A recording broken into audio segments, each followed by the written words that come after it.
junta a membrana com uma estrutura que é capaz de desenvolver ali um metabolismo e futuramente aí vai ser capaz também de se auto-perpetuar, então eu acho que aí a gente tem o que a gente pode chamar de vida.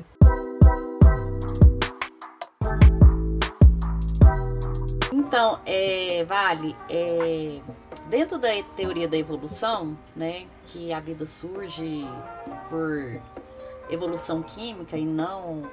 Já tem gente falando de criacionismo aí, que as coisas são prontas no chat. Enfim, a gente está aqui um canal de ciências, né? Parece que tem duas abordagens, né? Da origem da vida. A abordagem autotrófica e a heterotrófica, não é isso?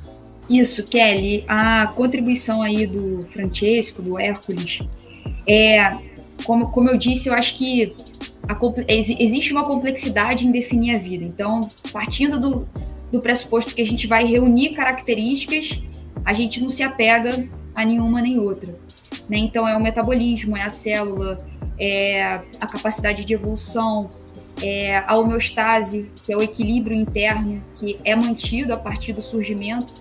Então, dado essa complexidade toda e dando um ponto de partida para então podermos falar da teoria da evolução, no início, né, a gente pode pensar em algumas hipóteses sobre a origem da vida e as duas que você trouxe, né, a hipótese heterotrófica, que vai dizer que o primeiro ser vivo, ele não produzia o próprio alimento, né? Então ele era heterotrófico, significa então que ele se alimenta daquilo que é diferente, daquilo que está fora.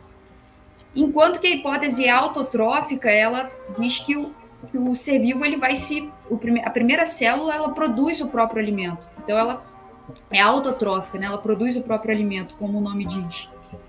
A partir da hipótese heterotrófica, pensando ali as condições da atmosfera primitiva, com os elementos que ali possuíam, havia a possibilidade da formação das primeiras moléculas orgânicas, e isso a gente tem experimentalmente em laboratório comprovado, a partir do experimento de Miller e Urey, em que em menos de uma semana, mimetizando as condições da atmosfera primitiva, foi possível produzir ali proteínas.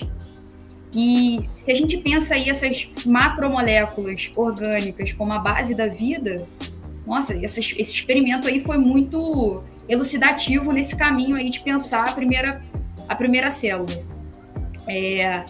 Então, a partir disso, né, a gente tem ali, como então que de uma proteína surge uma célula e a gente poder falar, olha, agora sim é um ser vivo. A gente começa ali com estruturas que a gente chama de coacervados, que nada mais é do que um aglomerado de moléculas que envolve proteínas, ácidos nucleicos, que vão, de alguma forma, criar um ambiente interno e um ambiente externo. Há uma separação inicial, um sistema começando a se formar. E a partir do momento que esse sistema está formado e separa interno de externo, e ali acontecem reações químicas, a gente tem, então, Francesco, podemos pensar um início de metabolismo. Porque a partir do momento que tem as reações químicas, o que é o metabolismo? É um conjunto de reações químicas para a manutenção da vida, ou seja, para a homeostasia, o equilíbrio. Esse equilíbrio interno que a gente chama de homeostasia é o que nos mantém vivos. A partir do momento que a gente sofre a interferência de algo que tira essa organização e desorganiza o nosso equilíbrio, o nosso sistema, que está ali formado por um conjunto de reações, acabou a vida. Então tem a morte. Então a morte nada mais é do que a interrupção desse equilíbrio.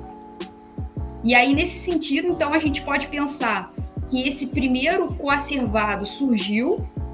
A partir dali, podemos pensar sim no metabolismo, podemos pensar futuramente também numa célula, a partir do momento que a própria estrutura da membrana plasmática, que é o que separa ambiente interno de ambiente externo, é composto por lipídios, especificamente fosfolipídios, que tem uma composição anfifílica, tanto hidrofóbica como hidrofílica, e se você pega fosfolipídios e joga em água, automaticamente eles tendem a se organizar nesse formato de bicamada, né, com a parte hidrofóbica para fora, e hidrofílica para dentro.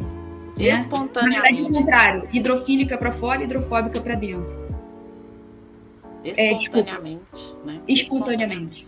Então, junta a membrana com uma estrutura que é capaz de desenvolver ali um metabolismo e futuramente aí vai ser capaz também de se auto-perpetuar, então eu acho que aí a gente tem o que a gente pode chamar de vida, né? De uma forma bem simplificada, eu diria isso. Isso que você trouxe, Vale, é super interessante, porque assim, a gente está falando de alta organização sendo um processo espontâneo, né? Isso que o DI não entende, né? Não aceita, os criacionistas não aceitam de jeito nenhum. Para você ver um experimento simples, você coloca fosfolipídio em água e ele se auto-organiza. Vai formar essas vesículas, né? Exato. E aí, pessoal, a partir disso... Não, só falar para quem quiser contribuir, agregar ou comentar alguma coisa, gente, vocês podem ficar à vontade, tá? Eu só queria comentar rapidinho uma questão sobre a definição de vida, né? Porque se a gente for ver, até dentro da própria filosofia, quando se tenta definir não apenas o que é vida, mas, por exemplo, tem toda uma discussão sobre vamos tentar definir o que é ciência, a questão da demarcação e tal. Tem até uma discussão se é sequer possível definir algumas coisas que são muito complexas, porque existem alguns filósofos que chegam na conclusão que não, talvez não seja possível dar uma definição que seja correta, certinha, que se aplique a todos os casos, mas seja melhor apenas dar uma descrição do que é aquele fenômeno. Então, sei lá, eles dizem, talvez não seja possível dar uma definição certinha do que é ciência, mas a gente pode olhar para umas boas práticas científicas que dão resultados, e a gente consegue elencar umas características, fazer assim, uma lista de umas características que são associadas a o que é ciência. Então, existe essa dificuldade muito grande, quando o fenômeno é complexo, de você conseguir colocar aquilo numa caixinha, né, da sua definição, porque é uma questão como quando você está no inverno com uma cobertinha muito curta, aí se você puxar mais para a cabeça, você fica com os pés para fora, né? Se você puxar mais para os pés, fica com a cabeça para fora. Então, às vezes, se você amplia um pouco a sua definição para incluir certos fenômenos, aí você deixou de fora outros, né? Aí você vai tentar incluir esses outros, então tem essa dificuldade.